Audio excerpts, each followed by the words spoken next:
向我提到你的是有人向你提起过我？未来的阿修罗星王。千万不要回头看，很快灵魂被光芒吸引过来了。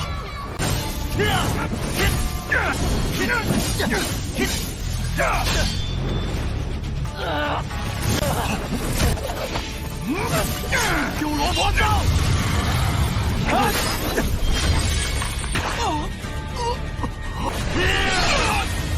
冰雕成为我宫殿的中。Halo guys, welcome back to Kobe Movie. Kita bakal melanjutkan Tonghua The Mad King. Jadi di part hari ini gabungan dari episod 5 dan 6 guys. Kita bakal melihat Yoi melanjutkan perjalanan untuk bertemu sang raja-raja lainnya. Kan total ada 3 raja kan. Nah yang kemarin Raja Ku udah ketemu. Mari kita review sedikit dulu buat part kemarin, di mana kita semua sudah melihat Yoi bertarung sengit melawan Raja Ku. Yoi disiksa habis-habisan, dihajar oleh Raja Ku guys. Semua macam cara dilakukan untuk melawannya, tetapi hasilnya nihil. Tetapi Yoi diberikan sebuah kesempatan untuk menjadi raja keempat atau raja selanjutnya. Membuat semua orang terkejut.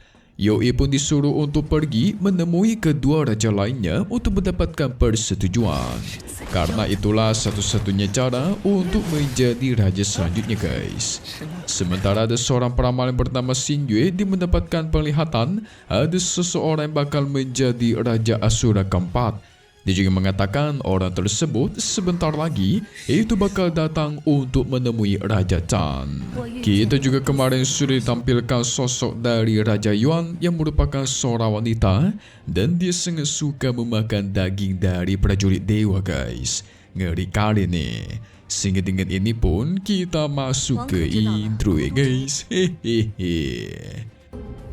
会有人更行，要更努力抓天神给我吃。 Setelah itu Yoi pun sampai ke kota gurun. Dia bergegas pergi ke tengah kota mengumumkan kalau dirinya sedang mencari seseorang, yaitu sang raja yang bernama Ren Luoqian. Dia bertanya kepada orang-orang di sana di manakah sang raja guys, karena pengen dia tantang langsung. Awalnya sih gak ada yang peduli ya, tetapi lama-kelamaan orang-orang tuh nganggap dia ini gila. Bahkan ditertawakan oleh semua orang.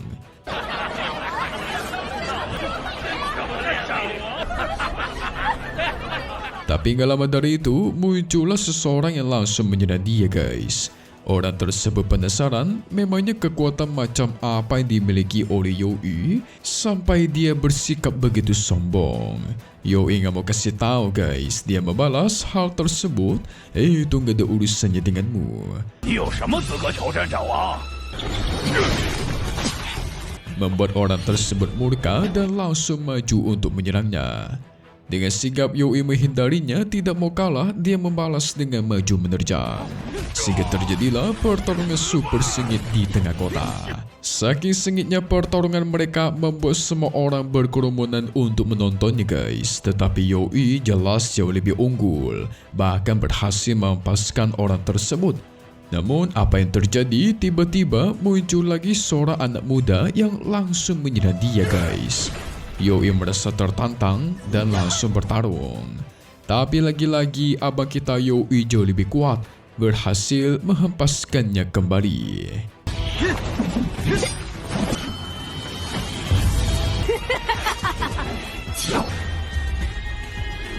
Nah, karena sudah jelas mereka itu kalah, mereka pun gak ada pilihan selain memberikan informasi kalau keberadaan sang raja itu sebenarnya tidak menentu.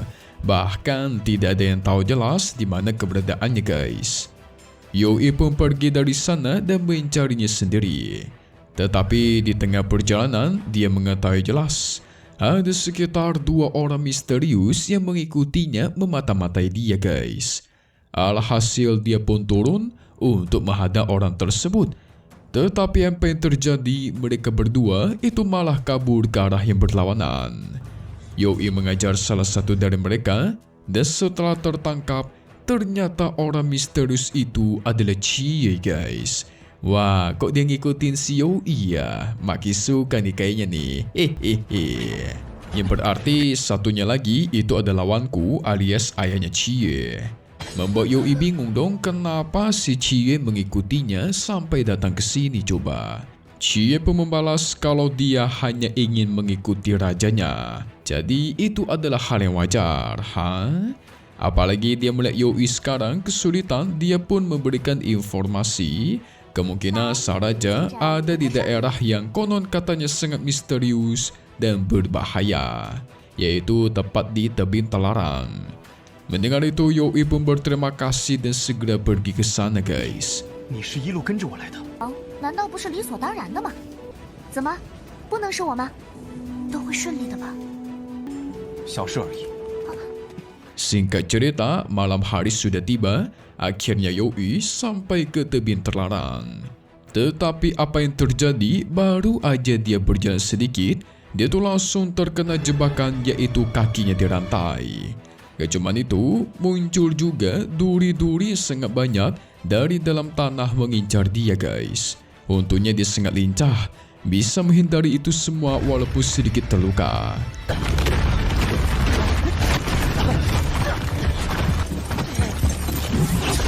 Merasakan kalau jebakannya sudah habis, dia pun bergegas maju kembali untuk mencari sang raja.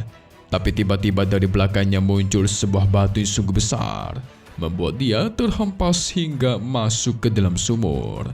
Apalagi sialnya di dalam sumur, terdapat duri yang lebih banyak lagi.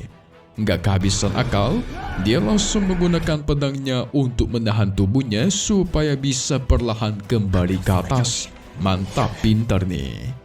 Kita beralih kepada di kota, orang-orang mulai membicarakan si Yoi. Soalnya salah satu orang itu melihat si Yoi pergi sendirian ke tebing Telarang, guys. Tentu membuat orang-orang di kota sangat kesal dong, menganggap kalau Yoi ini sungguh sombong dan arogan, begitu percaya diri.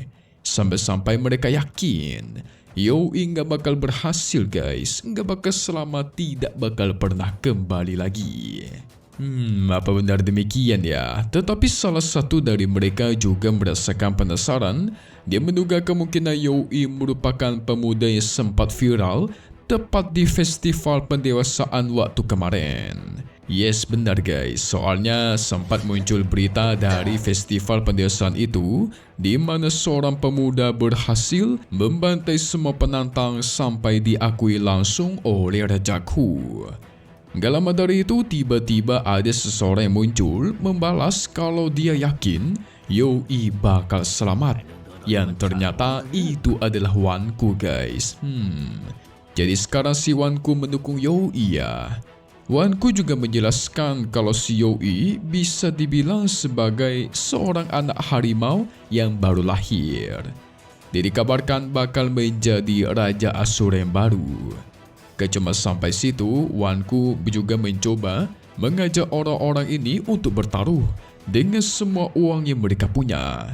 Jadi taruhannya di sini, apakah Yoi selamat ataukah tidak? Tentu orang-orang di sana mulai bersemangat guys, ikut bertaruh karena mereka percaya bocah seperti Yoi itu nggak bakal selamat dong.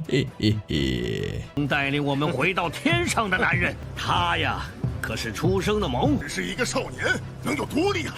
Kita beralih lagi kepada si Yoi yang bergegas pergi ke ujung tebing memiliki ukiran bulan. Dan di sana sudah ada Xinye yang menunggunya guys. Xinye memperkenalkan dirinya yang merupakan istri dari sang raja. Nah, si Xinye mengetahui jelas namanya Yoi yang dikabarkan menjadi Raja Asura yang baru. Tentu Yoi bingung dong guys, kok bisa tahu dia? Padahal kan gak pernah ketemu nih. Tidak pernah ketemu tapi bisa tahu nama dan lain-lainnya. Xinye menjelaskan kalau dia bisa mengetahui semua hal itu dikarenakan takdir. 向我提到你的 有人向你提起过我？ 未来的阿修罗星我。 Yoi gak mau banyak basa-basi, dia datang cuma ingin menantang sang raja. Ternyata sang raja tidak memiliki teman dari kecil hingga sekarang. Dan hal itu membuat dirinya menjadi sungguh pemalu. Sehingga Xinye mencoba mengeluarkan tangannya, meminta supaya Yoi bisa menjadi temannya guys. Tapi ketika Youi ingin memegang tangannya Xinjue, ternyata nembus dia. Yang berarti si Xinjue ini sudah meninggoy. Dan yang di hadapannya cumanlah roh. Apalagi Youi sempat melihat kilas balik flashback antara Xinjue dengan sang raja. Yang ternyata ketika Xinjue itu meninggoy, sang raja menyusul ke alam bawah dan membawanya kembali ke alam atas. Jadi dia mau menghidupkan kembali Xinjue guys. Tetapi ketika mereka sampai ke alam atas, sang iblis bayi itu kelaparan dari alam bawah mulai menyerang Xinjue dan berusaha menariknya kembali ke alam bawah. Sampai-sampai peristiwa itu membuat kedua matanya auto buta guys. 千万不要回头看，很快灵魂被光芒吸引过来了。 Tetapi karena sang raja yang tidak mau menyerah dan terus membawanya naik, namun apa yang terjadi? Ketika di detik-detik terakhir, si raja berhasil membawa Xinjue naik guys. Tapi sayang, hanya setengah badannya saja. Waduh, jadi dari perut ke bawah tubuhnya Xinjue itu nyangkut di alam bawah. Wah bisa gitu ya, pantesan dia nyangkut di sini. Itulah alasan kenapa Xinjue selalu berada di tebing bulan ini dan tidak bisa pergi kemanapun karena setengah badannya itu nyangkut guys. 这样的结果，非你所愿，更无法接受我死去。是战王强行把你从阴界带回。 Namun apa yang terjadi? Tiba-tiba ternyata si raja sudah ada di belakangnya Youi dan langsung menyerangnya. Youi masih bisa menghindari hal itu dan mulai membalas. Sehingga terjadilah pertarungan sengit di antara mereka berdua. Tetapi di sini terlihat sang raja itu lebih kuat dan berhasil melukai Youi.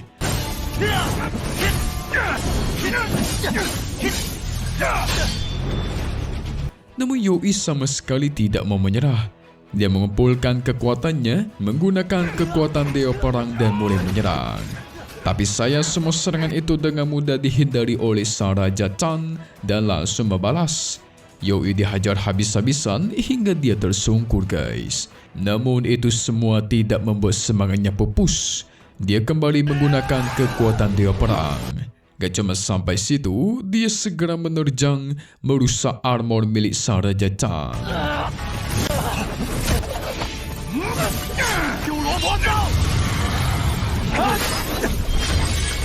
Membuat Raja Chan menjadi semakin bersemangat dong. Akhirnya dia mendapatkan pertarungan yang mantap.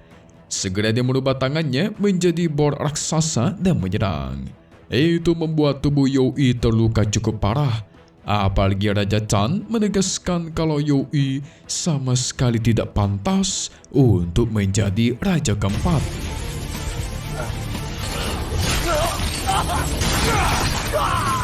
Tapi lagi-lagi Youi itu nggak mau menyerah guys. Dia menghancurkan bor tersebut dan bersiap untuk maju kembali. Xinjue menyaksikan itu sangat bahagia. Karena pada akhirnya sang Raja Chan bisa menemukan orang lain yang bisa membuat dirinya itu bersemangat. Wadidaw, pertarungan sungguh sengit di antara mereka berdua. Ini sungguh seru sekali. Youi maju menyerang kembali tetapi sayang dengan cepat senjata sang Raja Chan berganti ke cakar besar menahan serangan tersebut. Pertarungan sengit pun kembali berlanjut. Untungnya Youi dengan cepat beradaptasi guys. Dia menemukan celahnya dan menyerang kembali.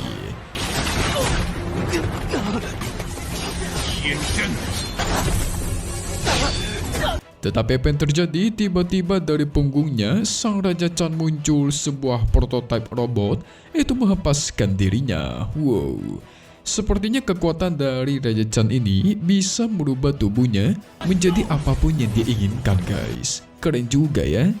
Gak mau kasih ampun, Raja Chan menyerang kembali, menerjang, membuat Youi auto sigap dan menahannya. Tapi apa yang terjadi? Tiba-tiba puluhan panah muncul di hadapan Youi.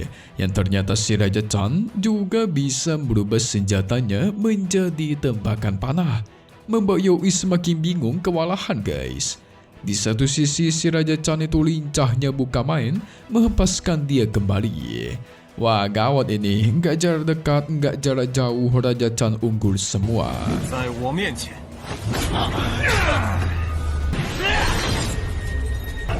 Namun Bahkan posisinya di sini Yui lah yang semakin sekarat menerima luka terus-terusan. Tetapi semakin dia terkena serangannya sang raja, itu membuat dirinya menjadi semakin mengerti cara kerja dari kekuatan si raja guys. Sehingga dia mencoba membuat sebuah kabut dan menyerangnya secara diam-diam. Setelah mencoba beberapa kali, akhirnya dia berhasil menembus pertahanan Raja Chan dan menyerang kembali. Tapi di situ si raja merubah senjatanya menjadi tombak, melepaskan Yui kembali.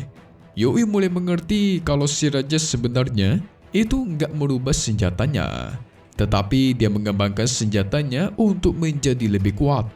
Apalagi Xingyue ada mengatakan si raja bisa menyempurnakan senjatanya cuma dalam waktu singkat. Soalnya di dalam tubuhnya itu memiliki banyak sekali besi-besi langka guys. Tapi walaupun Yui sudah mengetahui kekuatan asli atau sumber kekuatan dari Raja Chan, tetapi tetap sang raja tidak kenal takut. Karena dia masih yakin guys, mau gimana pun Yui gak bakal menandari dia. Alhasil dia mengembangkan senjatanya lagi untuk bersiap. Berhasil membuat si raja tidak bisa bergerak.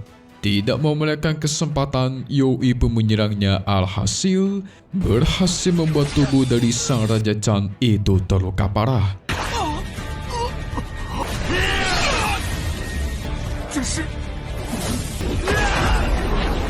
Namun di tengah pertarungan itu, tiba-tiba Xingyue berteriak menghentikan pertarungan mereka. Xingyue mengaku dia sangat tertarik kepada Yui sampai dia memberikan Yui kekuatan nenek moyangnya guys. Tentu mulai itu Raja Chan terkejut bukan main. Ini mengartikan si Yui sudah menang dong. Xingyue segera menyuruh Yui agar pergi menemui raja selanjutnya. Tidak lupa Xingyue juga memperkuat senjata milik Yui dan menasihatinya untuk berhati-hati. Oh, ini menandakan Yui menang ya guys.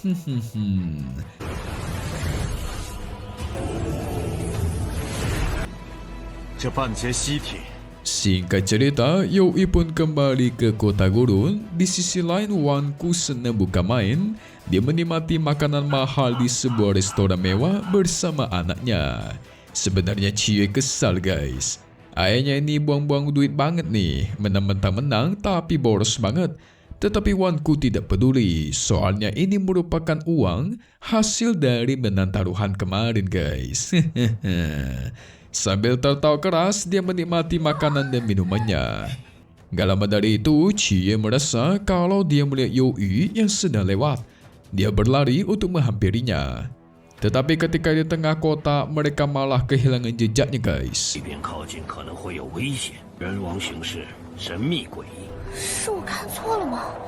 Setelah mencari cukup lama, akhirnya mereka pun melihat kalau si Yui sudah bersama dengan anak buahnya sang raja. Wanku menahan Cie karena menurutnya ini berbahaya nih. Jangan dihampiri dulu. Ternyata Yui merasakan keberadaan Cie bersama ayahnya guys.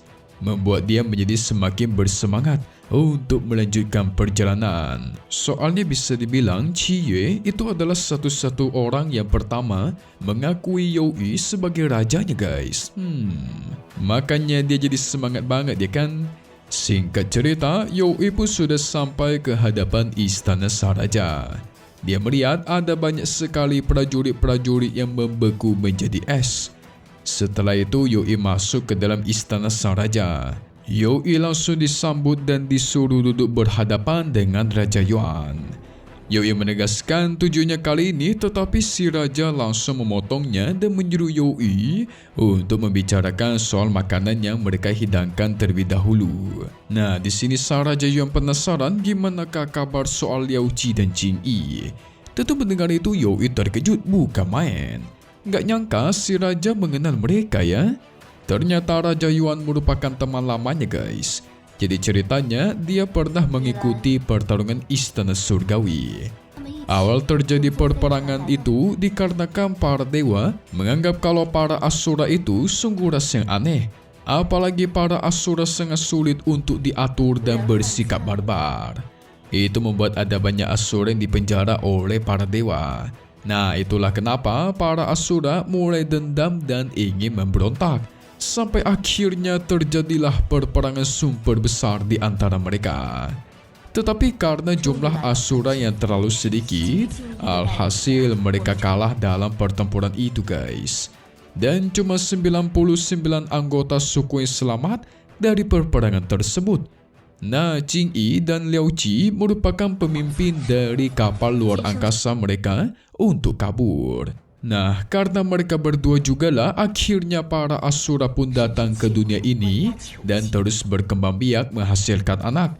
Bisa dibilang juga 99 anggota suku itu merupakan leluhur nenek moyangnya para Asura guys, yaitu si Jing Yi dan Liao Qi.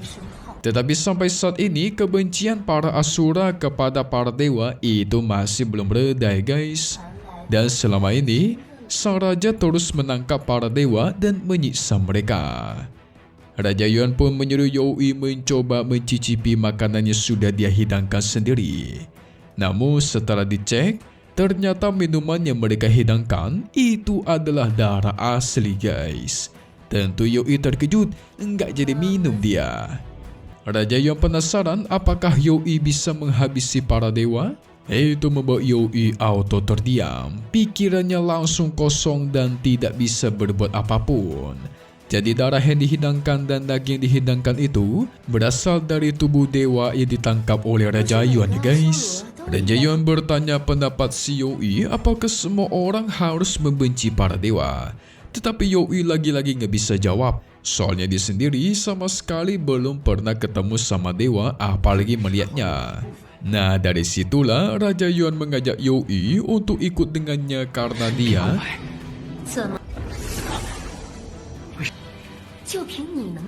kebetulan masih memiliki dewa yang masih hidup. Setelah itu pun mereka pergi ke halaman istana yang ternyata para prajurit yang membeku di dalam istana sang raja itu adalah para dewa yang tertangkap guys. Jadi mereka dibekukan supaya dagingnya tetap awet. Waduh. Perlahan sang Raja Yuan mencairkan es tersebut di tubuh dewa itu supaya Youi bisa melihat bentukannya langsung. Raja Yuan mengatakan ini merupakan koleksi favoritnya. Gak lama dari itu, tubuh dari sang dewa mulai bergerak. Mereka mulai berjalan mendekati Youi seperti sosok zombie gitu guys, mayat hidup. Dijelaskan kalau para dewa ini tidak bisa meninggoy di dalam es. Youi pun mengeluarkan pedangnya untuk bersiap bertarung. Dia menduga ini merupakan ujian dari sang raja untuk dirinya guys. Tetapi Raja Yuan mengatakan hal lain. Dia mengatakan ujian darinya sudah dimulai sedari tadi. Waduh. Gak lama dari itu, para dewa zombie pun maju mulai menyerang Youi. Dengan pedangnya, Youi menghabisi para dewa tersebut. Tetapi karena dewa itu terus bermunculan dalam jumlah yang banyak, dia pun bertekad untuk membantai sang Raja Yuan secara langsung. Soalnya kan Raja Yuan sendirilah yang mengendalikan para dewa ini guys. Tetapi sial, kakinya Youi tiba-tiba membeku menjadi es. Pada akhirnya Raja Yuan menyuruh dia untuk menyerah saja. Tetapi itu bukan jalannya Youi ya guys. Tidak ada kata menyerah di kamusnya. Dia berusaha menyerang kembali, tapi apa yang terjadi? Es yang berada di dalam tubuhnya itu semakin cepat menutupi seluruh tubuh dia guys.